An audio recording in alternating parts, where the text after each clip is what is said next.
जा, अब यहीं से तू मर जा। नहीं नहीं, ऐसा मत करो, भगवान के लिए आप लोग मुझे मत मारो। इतना कहते ही गोमती सुमन को पहाड़ी से धक्का दे देती है।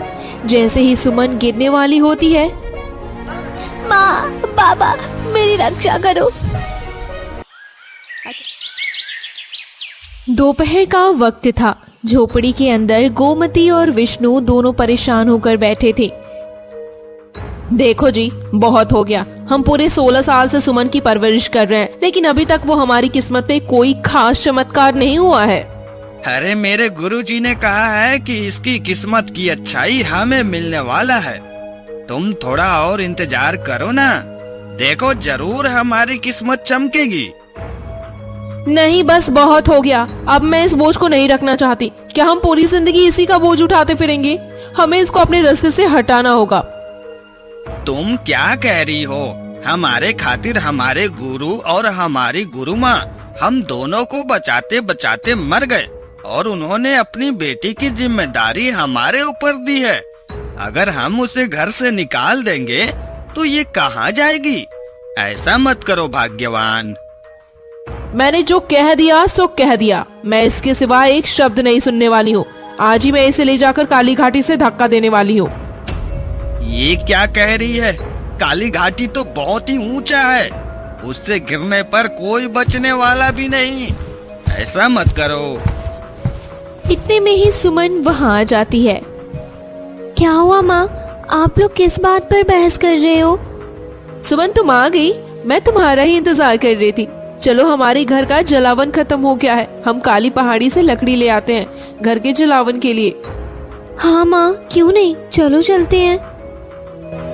फिर विष्णु, गोमती और सुमन तीनों घर से निकल पड़ते हैं और चलते चलते काली पहाड़ी पर पहुंच जाते हैं। माँ, हम ये कहाँ आ गए? यहाँ तो कोई लकड़ी भी नहीं दिख रही है। और हम इतने ऊपर क्यों आए हैं? हमें तो लकड़ी नीचे ही मिल जाती ना। हम यहाँ लकड़ी लेने नहीं आए हैं, बल्कि तुम्हें अपने रास्ते से हटाने आए हैं। तुम जैसे बोझ को मैं अब और बर्दाश्त नहीं कर सकती हूँ। जा, अब यहीं से तू मर जा। नहीं नहीं, ऐसा मत करो, भगवान के लिए आप लोग मुझे मत मारो। मेरे माता पिता ने आपके भरोसे मुझे आपको सौंपा था। आपने कहा था कि आप मेरे माँ पिताजी बनकर मेरी जिम्मेदारी लेंगे। आप ऐसा नहीं कर सकते।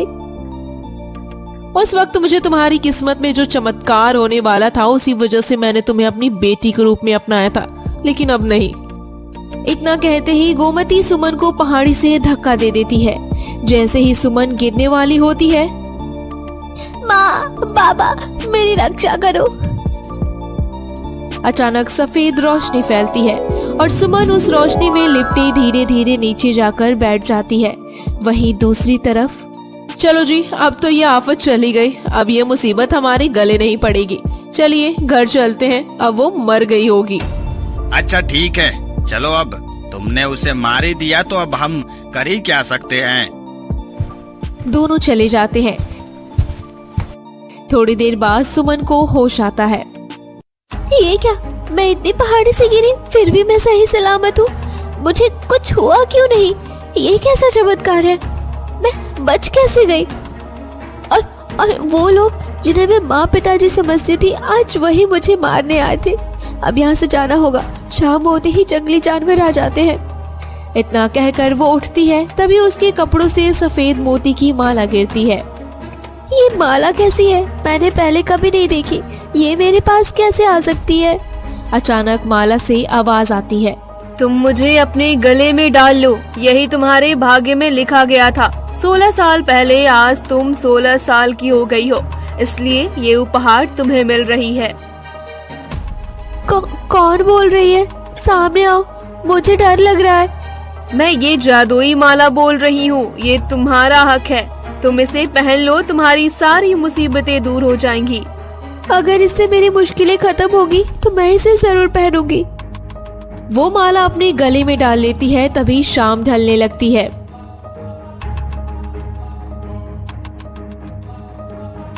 अब क्या करूं? गांव जाने में समय लगेगा और माँ पिताजी ने देख लिया तो फिर मार देंगे।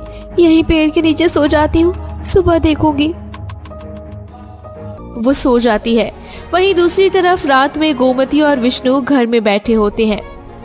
रात हो गई है, अब तो वो पूरी तरह से मर गई होगी। पहाड़ी से गिरने के बाद कोई नहीं बचता।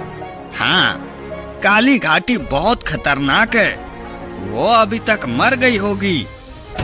सुबह होते ही हम चलेंगे और उसका लाश लाकर अंतिम संस्कार कर देंगे। गांव वालों को कह देंगे कि वो बीमार थी इसलिए मर गई। ठीक है, तुम जो कहोगी वही करूँगा। सुबह होते ही दोनों निकलते हैं, तभी सूरज आ जाता है। अरे विष्णु, गोमती बहन सुमन कहाँ है? हर समय घर के दरवाजे पर बैठी रहती थी, कल शाम को दिखाई नहीं दी। कहाँ चली गई है? ऐसे तो कहीं जाती नहीं थी। अरे भाई साहब, सुमन वो तालाब में पानी लेने गई है। हम भी उधर जा रहे थे। रात में उसकी तबीयत ठीक नहीं थी और मुझे भी फिक्र हो रही है। जाके देखती हूँ उसको कहीं कुएं पे ही ना बैठी हो अब तक। अच्छा ठीक है, मैं तो बस पूछ रहा था क्योंकि वह हर वक्त मुझे देखकर हंस दिया करती थी। अब मैं चलता हूँ, मुझे भी दूसरे गांव जाना है, जरूरी काम है। सूरज चला जाता है।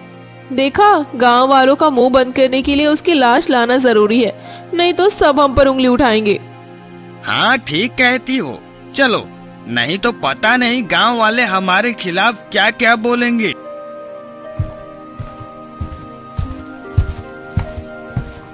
दोनों काली घाटी पहुंचते हैं जहां जानवरों की आवाजें आती हैं। अरे जी, ये जंगल कितना भयानक है, डर लग रहा है। हाँ, काली घाटी ऐसे ही खतरनाक नहीं कहलाती, यहाँ बहुत जानवर हैं। चलो चलो जल्दी चलो। दोनों आगे बढ़ते हैं। ये क्या, हमने तो इसे सामने नीचे धक्का दिया था, लेकिन ये उसकी लाश दिख नहीं रही। यह कैसे हो सकता है? वह तो यही होनी चाहिए थी। लगता है कोई जंगली जानवर खा गया होगा। चलो अब गांव वालों से कह देंगे कि वो किसी लड़के के साथ भाग गई। दोनों जाने लगते हैं। तभी पेड़ के नीचे सुमन सोती हुई दिखाई देती है। ये क्या, ये इतनी ऊंचाई से गिरने के बाद जिंदा कैसे है? और ये आराम से सो रही है। ये कोई साधारण बात नहीं है। हाँ, इसका शरीर बिल्कुल ठीक है, यह कैसे हो गया? लगता है इसकी शक्तियाँ जाग गई हैं। अब इसे किसी तरह से घर ले चलना होगा। तभी सुमन की आंख खुलती है। आप दोनों मुझे छोड़ दो, मुझे मत मारो, मैं आपके साथ नहीं जाऊंगी, मैं दूर चली जाऊंगी। मुझे माफ कर दे बेटी, हमसे गलती हो गई। गुस्से में तुम्हें धक्का दे दिया। हम रात भर नहीं सो पाए। हम तुमसे बहुत प्रेम करते हैं। भले ही तुम्हें हमने जन्म नहीं दिया, लेकिन हमने 16 साल पाल पोस कर बड़ा किया है। चलो हमारे साथ। हाँ बेटी, हम बहुत परेशान थे कि तुम किस हाल में होगी।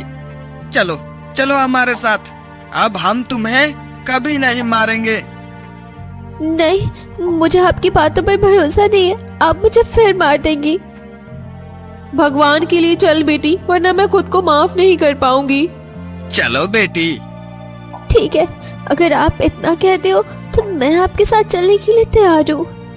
तीनों वहाँ से गांव की तरफ चल पड़ते हैं और जैसे ही झोपड़ी में पहुँचते हैं। बेटी तू थक गई होगी, तू थोड़ा आराम कर ले, मैं तुम्हारे लिए खाना बना कर लाती हूँ।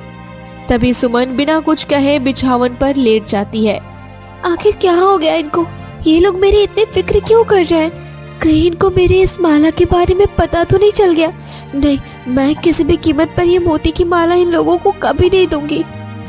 वहीं दूसरी तरफ, अरे भाग्यवान, तू इसकी खातिरदारी इतनी क्यों कर रही है?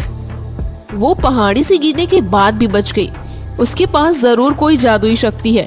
हमें बस किसी तरह उसे ये मालूम करना होगा कि आखिर उसके पास ऐसी क्या जादुई शक्ति है। हाँ तुम ठीक कहती हो, लेकिन हमें कैसे पता चलेगा कि उसके पास क्या जादुई शक्ति है?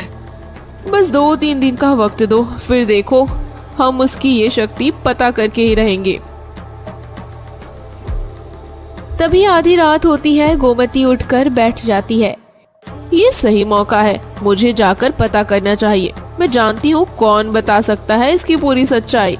इतना कहकर गोमती उठ जाती है और घने जंगलों से होते हुए एक कुटिया में जाती है, जहाँ कुटिया में एक अघोरी बैठा था। हाँ, आओ गोमती, बताओ, बहुत दिनों बाद आई हो, कैसी हो तुम? चाचा जी, आप तो जानते हैं कि मेरी शादी कितनी गरीब घर में हुई है। आपके भविष्यवाणी के मुताबिक ही मैंने अपने पति के गुरु और उसकी पत्नी दोनों को मार दिया था। जैसा कि आपने कहा था कि उसकी बेटी 16 साल बाद उसकी एक अंदरूनी शक्ति जगने वाली थी, जिससे मेरी पूरी जिंदगी अच्छे से कट जाती। लेकिन 16 वर्ष पूरे होने पर कुछ नहीं पता चला तो मैंने उसे पहाड़ी से धक्का दे दिया, लेकिन वो सही सलामत बच गई, यानी उसकी शक्ति जाग गई है। अब आप बताइए कि मैं क्या करूं? उसके पास वो शक्ति क्या है, मैं जानना चाहती हूँ। हाँ बेटी, क्यों नहीं, तुम मेरे भाई की बेटी हो, लेकिन बचपन से तुम मेरे कहे अनुसार चली हो, इसलिए मैं तुम्हें अकेला कैसे छोड़ सकता हूँ।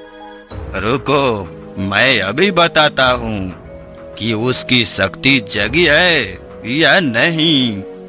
अघोरी अपनी आंखें बंद करता है और तंत्र विद्या करता है। तभी अचानक परेशान होकर आंख खोल देता है।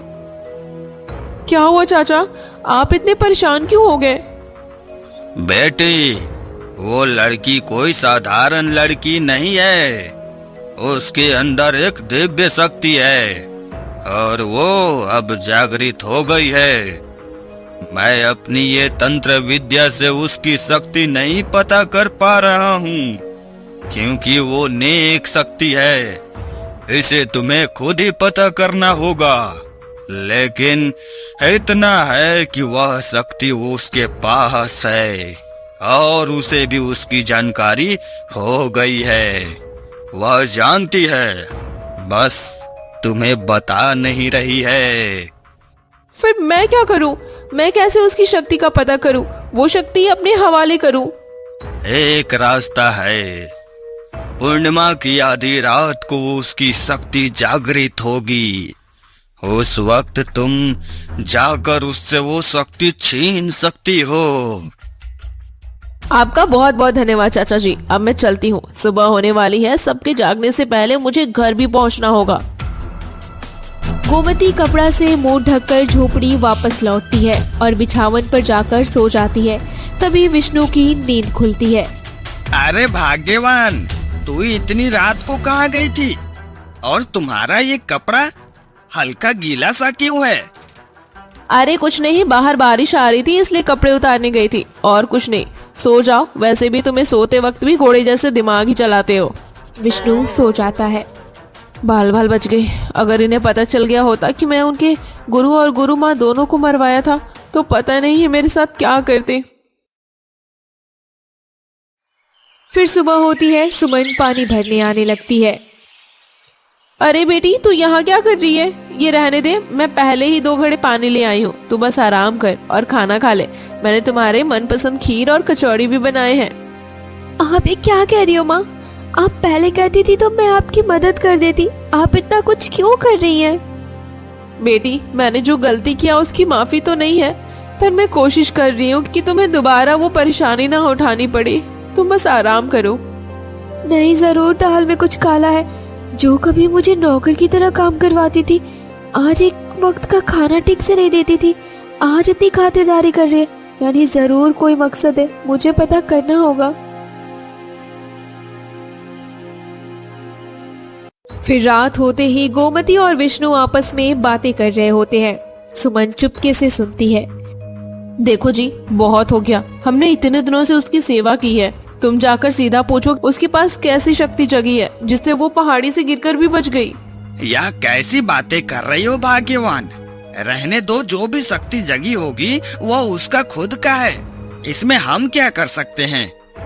नहीं, मैं जितना कहा अब बस उतना ही करिए, जाकर उससे पूछिए, वरना मैं खुद पूछ लूंगी। अच्छा ठीक है, अब रात हो गई है, सुबह जाकर बात करेंगे। सुमन ये सब सुन लेती है। अच्छा, तो इन्हें पता चल गया कि मेरे पास कोई जादुई शक्ति है। मेरे पास तो बस ये माला है, मैं इसका सही से इस्तेमाल भी नहीं कर पाई हूँ। ये लोग तो माला छीन लेंगे और मैं किसी भी कीमत पर ये माला नहीं दूंगी। सुमन माला को पकड़ लेती है और अचानक उसके पेट में दर्द होता है। लगता है मैंने शाम को खाना नहीं खाया था, इसी से दर्द हो रहा है। अब क्या करूँ? इतनी रात को खाना कहाँ से लाऊं? अचानक तेज रोशनी होती है और खाना सामने प्रकट होता है। ये क्या, मैं तो बस खाना का नाम लिया और ये थाली खुद आ गई। यानी ये जादुई माला की वजह से हुआ। मतलब मैं जो कहूँगी वो पूरा होगा। वे खाना खा लेती है। तभी गोमती कमरे में आती है और कई तरह के व्यंजन देखकर चौंक जाती है। अरे मैंने तो खाना बनाया ही नहीं था, फिर ये पकवान कहाँ से आ गए? तभी सुमन माला से कहती है, हे जादुई माला, तुमने मुझे बहुत खाना दिया, धन्यवाद। अब मुझे एक अच्छा कपड़ा दे दो, मेरा कपड़ा फटा है, लोग मजाक उड़ाते हैं। तेज रोशनी होती है, सुंदर कपड़ा आ जाता है। वाह, ये तो बहुत सुंदर कपड़ा है, धन्यवाद जादुई माला। गोमती सब देख लेती है। अच्छा, तो उसके पास यही जादुई माला है और इसी से वो बची थी और खाना कपड़े भी मिल रहे हैं और मुझे किसी भी तरह ये माला चाहिए। गोमती विष्णु के पास जाती है। क्या हुआ, तुम इतनी परेशान क्यों हो? देखो, उसके पास कोई जादुई माला है, उससे वो बची थी और अभी देखो महारानी की तरह खाना और कपड़े मांग रही है। मुझे वो माला चाहिए। अरे भाग्यवान रहने दो ना, वो उसकी अमानत है। हमारे गुरुदेव ने बहुत ही मेहनत से वो माला अर्जित किया है। कुछ भी हो जाए, मुझे वो माला चाहिए, नहीं तो मैं आपका ये घर और आपके बच्चे को छोड़कर चली जाऊंगी। अच्छा ठीक है, तुम भी ना। चलो अभी हम उससे वो माला ले लेते हैं। इतना कहकर दोनों सुमन के कमरे में जाते हैं। ये माला मुझे दे दे। नहीं, मैं ये माला नहीं दूंगी, ये मेरी है। तुम इतनी आसानी से नहीं देने वाली हो, अभी दिखाती हूँ। गोमती उसे पकड़कर खींचती है। इसे पकड़ो, मैं इसे सबक सिखाती हूँ। ये माला कैसे नहीं देगी? गोमती चूल्हे में आग जलाकर सुमन के पास आती है। तुम मुझे ये माला नहीं देगी ना? अब देख, ये माला भी मेरी और तू हमेशा के लिए रास्ते से हट जाएगी। गोमती माला उसके गले से उतार लेती है। नहीं, ऐसा मत करो माँ, ये माला मुझे दे दो, ये मेरी है, मुझे बचाएगी, ऐसा मत करो। अब ये मेरा है, तुम्हारा नहीं। गोमती सुमन को आग में धक्का दे देती है, लेकिन तेज रोशनी होती है और माला फिर से उसके गले में आ जाती है और वो बच जाती है। ये कैसा चमत्कार था? ये माला वापस कैसे आ गई? ये तो बहुत बड़ा चमत्कार है। यह कैसे हुआ? मुझे जाना होगा, मैं मर जाऊंगी पर आपके पास कभी वापस नहीं आऊंगी। सुमन आधी रात को ही जंगल में भाग जाती है और एक पेड़ के नीचे बैठ जाती है। रात बीत जाती है और सुबह होती है। तभी सुमन जैसे ही पेड़ के नीचे बैठी रहती है कि तभी अचानक सामने से एक भालू आने लगता है। हे भगवान, ये क्या हुआ? ये तो एक भालू है और मेरे ही तरफ आ रहा है। अब मैं क्या करूं? ये तो मुझे मार कर खा जाएगा। हे भगवान, मेरी रक्षा करना, मेरी रक्षा करना। भालू उसके पास आ जाता है और वहीं बैठ जाता है। डरो मत, मैं तुम्हें नुकसान नहीं पहुंचाऊंगा। मैं तुम्हारी पीड़ा देख सकता हूँ। तुम भालू अगर बात कर रहे हो और मुझसे इतने अच्छे से बात कर रहे हो, ये कैसे हो सकता है? तुम तो इंसान को खा जाते हो ना? देखो, हम जानवर हैं, बस पेट भरने के लिए किसी को खाते हैं, लेकिन किसी को फायदे के लिए नहीं मारते। तुम्हारे गोद लिए माता ने तुम्हारे साथ बहुत गलत किया है। उन्होंने तुम्हें मारने की कोशिश की है, इसलिए तुम इंसानों पर भरोसा मत करो। हम जानवर धोखा नहीं देते, जिससे दोस्ती करते हैं दिल से निभाते हैं। तुम सच में बहुत अच्छे हो और इतनी अच्छी तरह बात भी करते हो। सच में तुम कोई साधारण भालू नहीं लगते हो। नहीं, मैं तो भालू ही हूँ, लेकिन इंसानों की भाषा अच्छे से पढ़ सकता हूँ। तुम्हारे पास ये जो माला है, यह किसी मकसद से आई है। तुम्हें वो मकसद पूरा करना होगा। मुझे तो पता नहीं था ये माला मेरे पास क्यों है। तुम्हें इस माला की मदद से थोड़े ही दूर जाना होगा। वहाँ तुम्हें एक काला महल मिलेगा। उस महल में एक बुढ़िया कैद है। तुम्हें उस बुढ़िया को आजाद करना होगा इस माला की मदद से। ठीक है, अगर मेरी वजह से किसी की मुक्ति हो सकती है तो मैं जरूर करूंगी। लेकिन इसमें तुम्हारी जान को खतरा भी हो सकता है।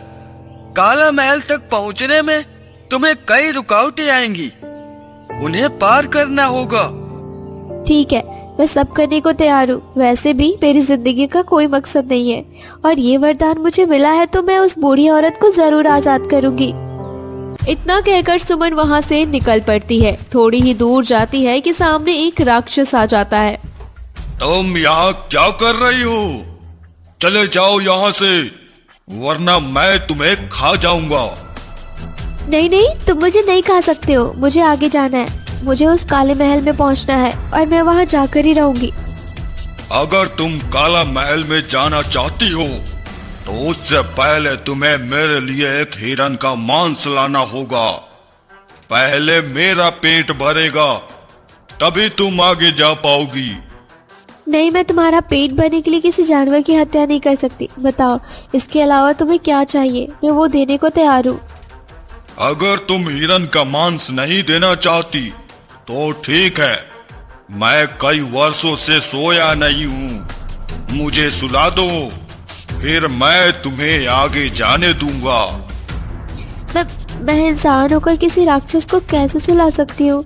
ये मेरे बस में नहीं है। अगर तुमने मुझे नहीं सुलाया तो तुम्हें आगे कभी नहीं जाने दूंगा। मैं तुम्हें यही खा जाऊंगा। ठीक है, मैं तुम्हें सुला दूंगी। तुम अपनी आंखें बंद करो। राक्षस आंखें बंद करता है। उतने में ही सुमन अपने मोतियों की माला पर हाथ रखती है। हे जादुई माला, मुझे इस राक्षस से बचाओ और मुझे यहाँ से आगे बढ़ने का रास्ता दो। अचानक तेज रोशनी फैलती है और सुमन वहाँ से गायब हो जाता है। तभी राक्षस आंख खोलता है। ये लड़की कहाँ चली गई? इसने मुझे धोखा दिया। मैं इसे छोड़ूंगा नहीं। मैं इसे ढूंढ कर रहूंगा।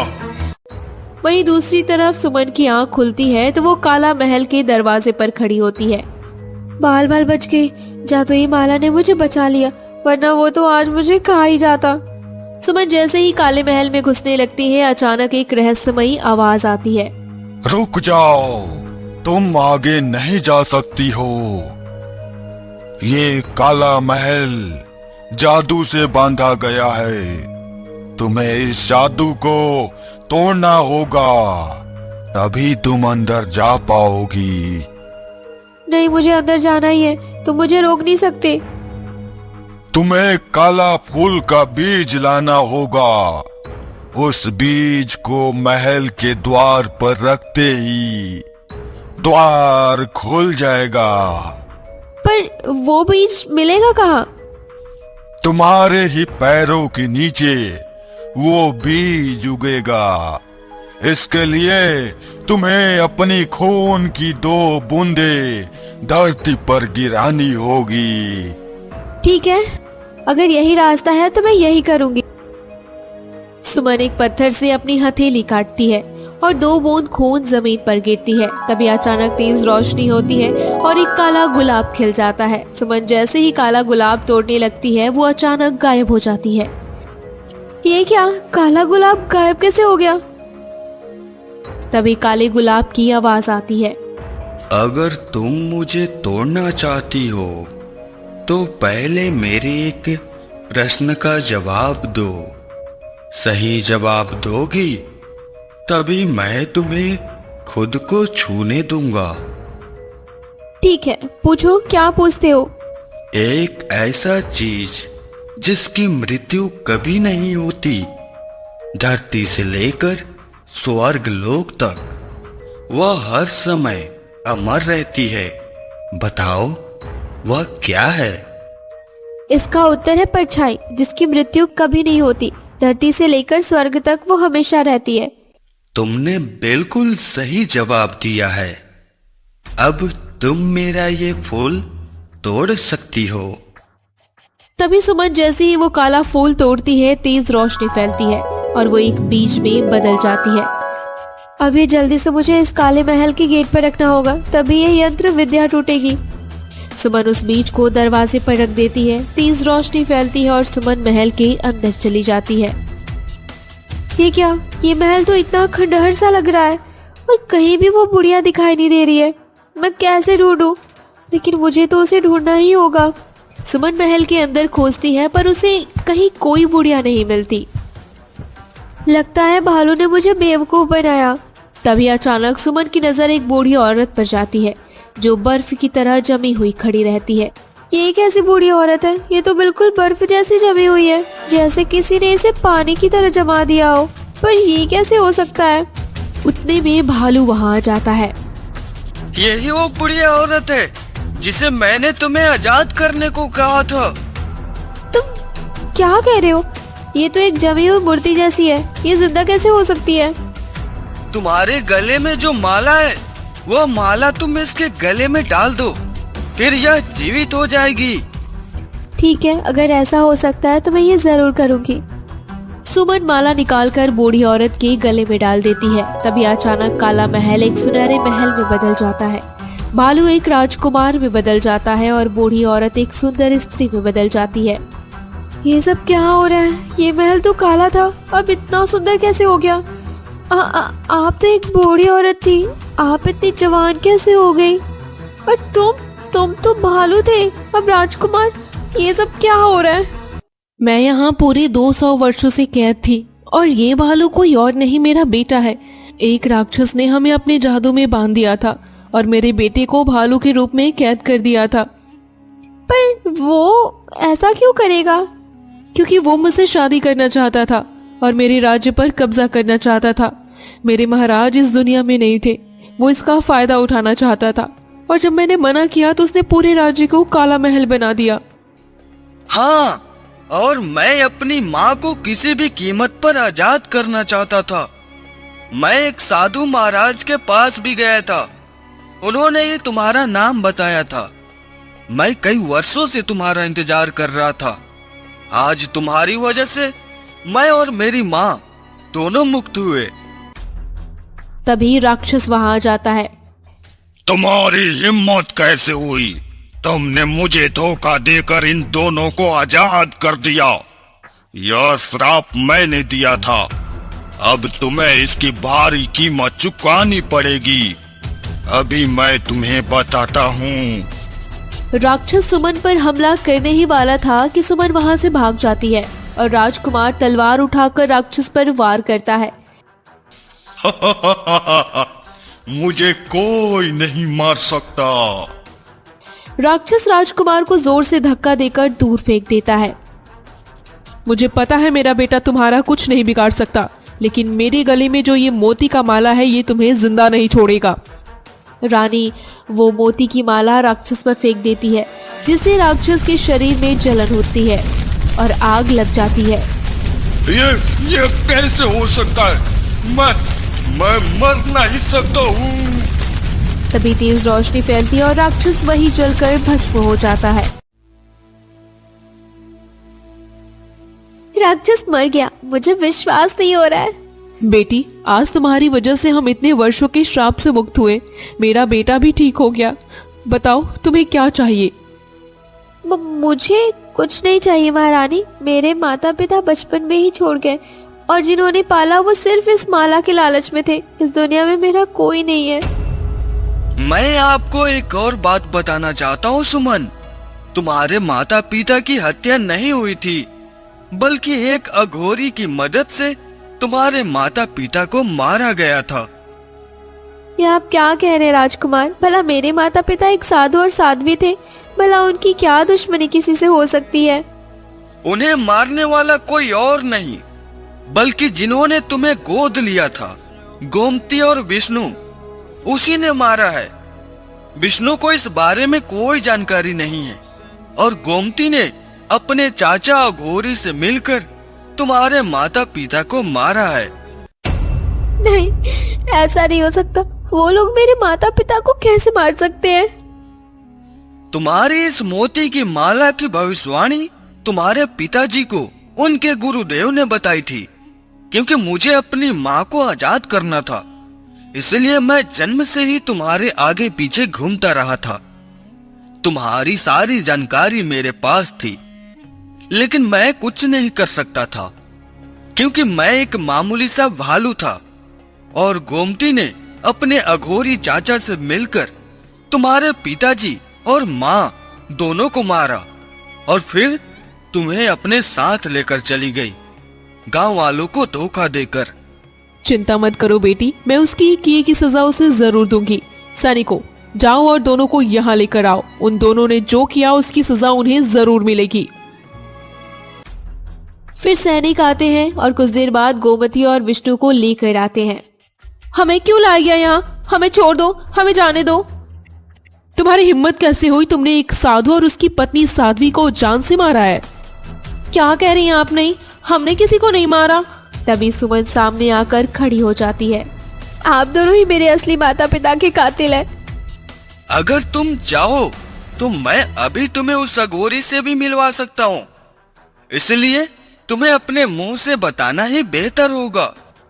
हाँ, मैंने ही गुरुदेव को मरवाया था, क्योंकि मुझे किसी भी कीमत पर सुमन को अपने पास रखना था और इससे मिलने वाला वो जादुई वरदान है जो मुझे चाहिए था, इसलिए मैंने ऐसा किया। मुझे तुम पर बिल्कुल यकीन नहीं हो रहा गोमती। मैं तुमसे अंधा प्यार करता था। तुमने जो कहा मैंने सब किया। गांव वालों ने मुझे मना किया था कि इसके चाचा अघोरी है, इस घर में रिश्ता मत करना, पर मैं तो तुम्हारी सुंदरता में मोहित हो गया। इसी कारण तुम्हारी हर बात को आंख बंद कर मानता रहा। लेकिन अब नहीं, तुम्हें तुम्हारे किए की सजा मिलेगी। तुम अपना नाटक बंद करो। जो भी हुआ है वो तुम दोनों की मिली भगत है। अब इसकी सजा तुम दोनों को मिलेगी। सैनिकों, इन्हें ले जाओ और आजीवन कारावास में बंद कर दो।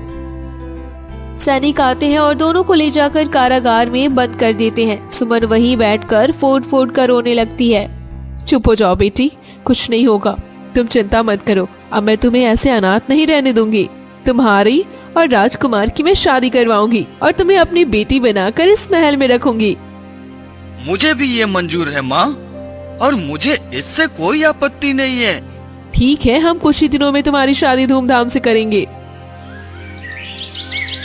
कुछ दिनों बाद रानी दोनों की धूमधाम से शादी करा देती है और सुमन खुशी से राजकुमार के साथ अपना जीवन बिताने लगती है।